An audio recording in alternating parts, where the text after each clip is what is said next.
Students, ये अभी जो नीट का एग्ज़ाम हुआ था 4 मई को, उसमें एक क्वेश्चन आया है। मैं क्वेश्चन जल्दी से आपके सामने पढ़ता हूँ, फिर इसको सॉल्व करते हैं। क्या है? A uniform rod of mass 20 kilogram and length 5 meter leans against a smooth vertical wall, making an angle 60 degree with it. The other end rests on a rough horizontal floor.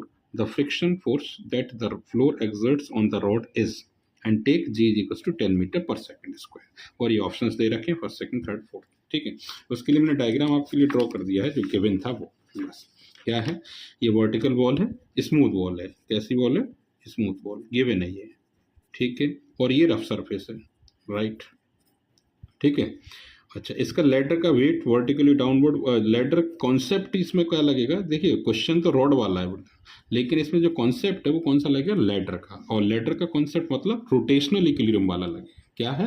Rotational equilibrium. अब समझना क्या है आपको, ये angle 60 degree दे रखा है। ठीक है, ये एंगल कितना हो गया? 30 डिग्री हो गया, क्योंकि 90 है। तो इस ट्राइंगल की अगर हम साइड्स निकालें ट्रिग्नोमेट्री से, तो ये हॉरिजॉन्टल साइड कितनी हो जाएगी? L cos 30।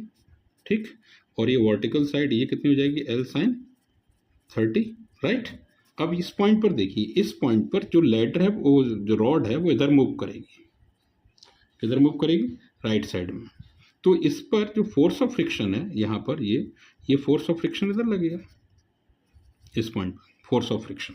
और टॉप एंड पर यहाँ आ जाएंगे तो ये किसके इक्वल होगा? नॉर्मल रिएक्शन आर के।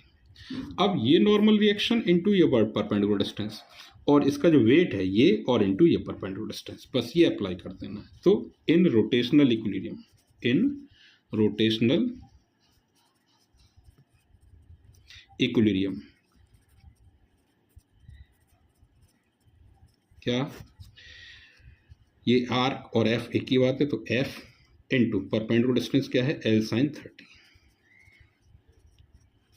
इज इक्वल्स टू, ये वेट कितना है? mg, और इसकी परपेंडिकुलर डिस्टेंस यहाँ से यहाँ तक, इसकी हाफ, मतलब L/2 cos 30।